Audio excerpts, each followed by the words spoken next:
विद्यार्थियों नमस्कार। जय हिंद, जय Bharat. History by captain doctor Rajendra Jaiman Singh.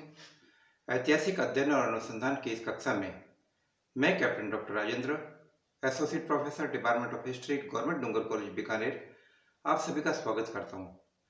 विद्यार्थियों, मेरी आज की कक्षा आधुनिक भारतीय इतिहास के विद्यार्थियों के लिए है और ऐतिहासिक अध्ययन और अनुसंधान की श्रृंखला के अंतर्गत मैं आपसे आज बात करूंगा उस द्वितीय चरण के बारे में जिसके तहत ईस्ट इंडिया कंपनी और भारतीय देशी रियासतों के बीच के आपसी संबंध तय होते हैं।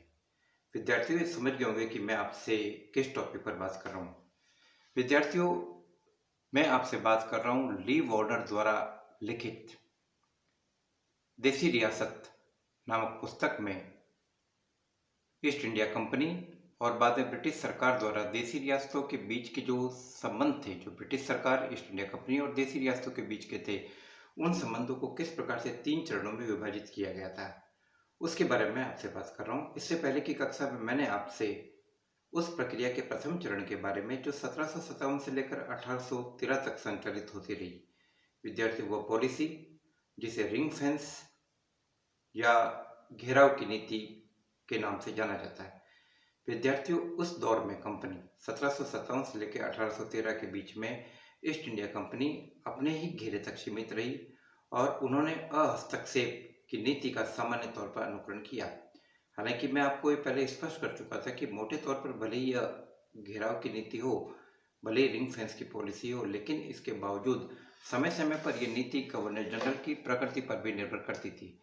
जैसे कि हम देखते हैं कि कॉर्नवालिस के मैसूर के साथ जो संबंध थे और वेरेजरी जिसने सहायक संधि प्रणाली की शुरुआत की, तो उसके मैसूर के साथ जो संबंध रहे, तो उस आधार पर हम ये कह सकते हैं कि समय समय पर इस नीति में बदलाव आता रहा। विद्यार्थियों, मैं आपको ये बताना चाहता हूँ कि 1813 तक आते आते ईस्ट इंडिया कंपनी इस बात को अच्छी तरीके से महसूस कर चुकी थी कि रिंग फेंस पॉलिसी पर लंबे समय तक नहीं चला जा सकता और जरूरी है कि भारतीय राज्यों और देशी रियासतों के मामले में हस्तक्षेप किया जाए।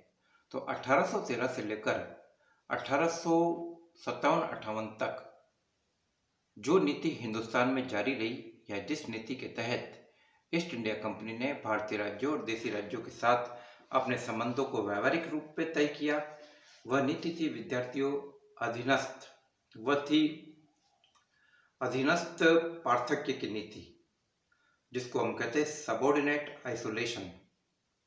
तो विद्यार्थियों, इस नीति के तहत हम सबसे पहले ये देख रहे हैं कि इसके तहत कंपनी की ये कोशिश थी कि ज़्यादा से ज़्यादा भारतीय राज्यों को ब्रिटिश संरक्षण में लाया जाए और 1813 के बाद ईस्ट इंडिया कंपनी इसी नीति पर काम कर रही है। विद्यार्थियों, हम इस दौर के अंदर काफ़ी चीज़ों को होते हुए देख रहे हैं और सबसे पहले जो सबसे इम्पोर्टेंट बात आती है इस दौर में गवर्नर जनरल के बारे में।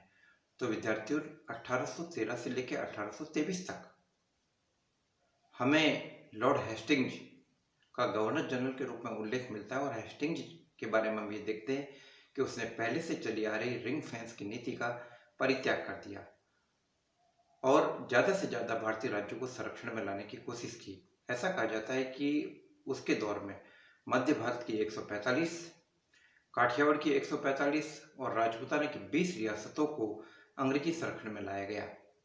इतना कुछ होने के बावजूद हेस्टिंग्स देशी रियासतों को या भारतीय राज्यों को सीधे तौर पर ईस्ट इंडिया कंपनी के अधिकार में या ईस्ट इंडिया कंपनी के शासन में लाने का इच्छुक नहीं था और नहीं वो उनके मामले में डायरेक्टली हस्तक्षेप करना चाहता था, केवल उनको संरक्षण में लाया गया। लेकिन आगे चलकर हम देखते हैं कि उसके कुछ उत्तराधिकारी ने उसकी इस नीति को बदला और रियासतों के ऊपर ईस्ट इंडिया कंपनी का डायरेक्ट कंट्रोल कायम करने की कोशिश की। तो इस बारे में भी हम आगे बात करेंगे।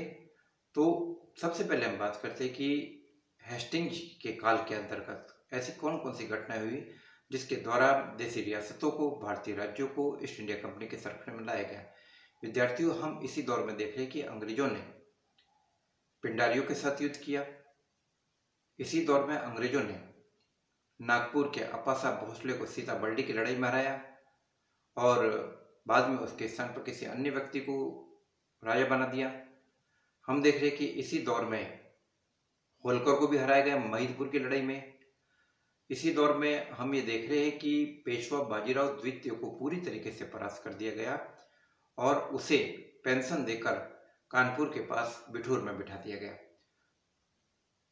कोरेगांव की लड़ाई में उसे हराकर उसका का पूरा राजनीतिक वजूद खत्म कर दिया गया।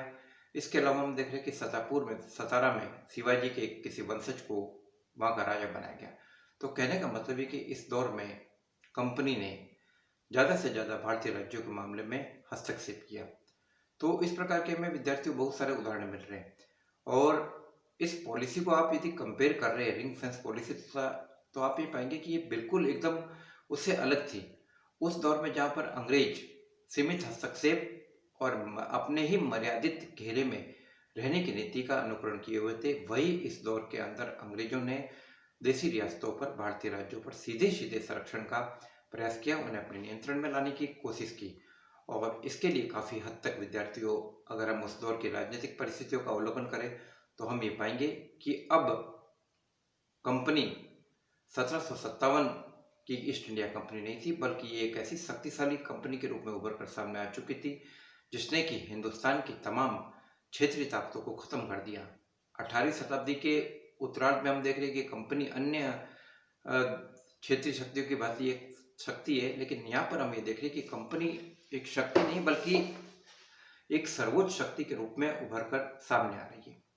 1823 के बाद हम गवर्नर जनरल के रूप में लॉर्ड एमस्ट का उल्लेख देखते हैं। लॉर्ड एमस्ट ने भी कंपनी की इस नीति को, इस अधीनस्थ पार्थक्य की नीति को, सबऑर्डिनेट आइसोलेशन की नीति को आगे बढ़ाने की कोशिश की। इस दौर में हम देखते हैं कि उसने बर्मा के साथ लड़ाई लड़ी और बर्मा के राजों को परास्त करके उससे अराकान और तहसीम के इलाके छीन लिए और एक अंग्रेजी रेजिडेंट भी रखने की बात बर्मा के राजा ने स्वीकार की। लेकिन हम उसके उत्तराधिकारी जब लॉर्ड विलियम बेंटिक का काम देखते हैं 1828 से 1835 तक, विद्यार्थियों विलियम बेंटिक काफ़ी एक महत्वपूर्ण गवर्नर जनरल था और काफ़ी तरीके के नवाचारों के लिए भी वो जाना जाता था। तो उसने, हमें देखते कि उसने एकदम अहस्तक्षेपी नीति को अपनाया और जहाँ तक हो सके कम से कम हस्तक्षेप किया। जैसा कि आपको पहले बता चुका हूँ कि मोटे तौर पर ये नीतियाँ काफ़ी हद तक गवर्नर जनरल की प्रकृति और उनके एटीट्यूड पर डिपेंड करती थी।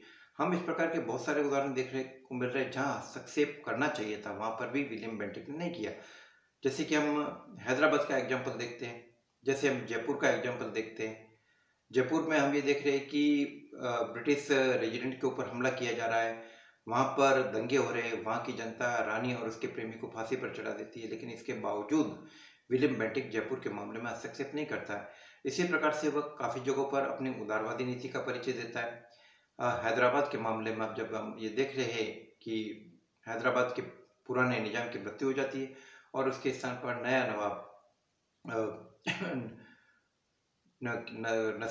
नया नवाब हैदराबाद की गद्दी के ऊपर बैठता है और वो निजाम बनता है और वो विलियम बेंटिक से प्रार्थना करता है कि भाई हमारे यहाँ से आप अंग्रेज अफसरों को हटा लीजिए। तो विलियम बेंटिक वहाँ से अंग्रेज अफसर को हटा देता। तो इस प्रकार की बहुत सारी बातें हमें देखने को मिल रही है। तो विद्यार्थियों, ये पूरा का पूरा दौर एक प्रकार से एक ऐसा दौर कहा जा सकता है जिसके अंतर्गत कंपनी ने सामान्य तौर पर सीधे सीधे देसी रियासतों के आंतरिक मामले में हस्तक्षेप करने की नीति को अपनाया। लेकिन हमें विलियम बेंटिक जैसे भी गवर्नर जनरल देखने को मिल रहे जो काफ़ी संतुलित तरीके से काम कर रहे। वही दूसरी तरफ हमें हेस्टिंग्स और एमहर्स्ट जो कि सीधे सीधे देसी रियासतों को अपने नियंत्रण में ला रहे। हालांकि हेस्टिंग्स संरक्षण में लाने की कोशिश कर रहा था, कंट्रोल नहीं था, लेकिन एमहर्स्ट का कदम थोड़ा इससे आगे था। और आगे हम ये देखते हैं कि इस नीति की जो सर्वोच्च पराकाष्ठा है, चरम सीमा है, वो हमें लॉर्ड डलहौजी के समय में देखने को मिल रही है। लॉर्ड डलहौजी जो डायरेक्टली एक प्रकार से हेस्टिंग्स की नीति को तुरंत पलट देना चाहता था।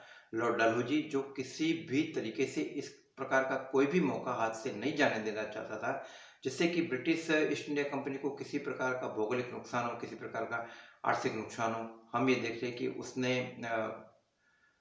आक्रामक नीति अपनाते हुए 1849 में पंजाब के ऊपर अधिकार कर लिया। इसके बाद देखिए नंबर तो उसने कुशासन का आरोप लगाकर अवध के नवाब वाजिद अली शाह से उसकी सत्ता छीन ली। इसी प्रकार से गोद निषेध नीति को आधार बनाकर उसने झांसी के मामले में हस्तक्षेप किया। तो कहने का मतलब है कि डॉक्ट्रिन ऑफ लैप्स जो व्यक्तिगत सिद्धांत थे, जो कुशासन का आरोप लगाकर किसी भी राजा से उसकी रियासत छीन लेना है, राजाओं को गोद लेने के अधिकार को मान्यता नहीं देना। तो ये इस प्रकार के इस कदम थे जो कि इस सर्वोच्चता की नीति के पॉलिसी ऑफ द पैरामाउंसी के द्वितीय चरण यानी अधीनस्थ पार्थक्य सबऑर्डिनेट आइसोलेशन की नीति के एक हिस्से के रूप में उभर कर सामने आते हुए दिखाई दे रहे हैं। विद्यार्थियों, एक ये लंबी चौड़ी चीज है काफी। इसके अंदर हमें बड़े पैमाने पर उदाहरण मिलते हैं कि अलग अलग गवर्नर जनरल ने किस किस प्रकार की नीति को अपनाया, बर्मा के साथ संबंधों में किस प्रकार की नीति को अपनाया गया, जहाँ बाद में कई भी राजपूत रियासतों ने राजपूत रियासतों के मामले में किस प्रकार से हस्तक्षेप की गई, ये तमाम बातें आपको इसके अंदर पढ़ने को मिलेगी। तो इसी प्रक्रिया के अगले चरण के रूप में मैं आपसे और भी इस बारे में विस्तार से बात करूंगा। अभी आज की कक्षा में मैंने आपको ये बताने की कोशिश की कि इस नीति का आधार क्या रहा और आगे चलकर इस नीति को अलग अलग रूप किस प्रकार से प्रदान किए गए। जैसे कि डलहौजी ने इस नीति को अपनी चरम सीमा पर पहुंचा दिया, जो सबऑर्डिनेट आइसोलेशन की पॉलिसी थी उसको अपनी चरम सीमा पर लॉर्ड डलहौजी ने पहुंचाने की कोशिश की। तो हम और भी देखेंगे इस बारे में बहुत सारे उदाहरण। काफ़ी लंबा चौड़ा विषय है और मेरी कोशिश ये रहेगी कि मैं आपको कुछ छोटे छोटे भागों में बांटकर आपको समझाऊं ताकि आपके अध्ययन के प्रति रुचि बरकरार रहे। और आपको और भी किसी प्रकार का कोई संदेह हो तो आप मेरे से 9928482295 व्हाट्सएप पर आप संपर्क कर सकते हैं। जय हिंद, जय भारत।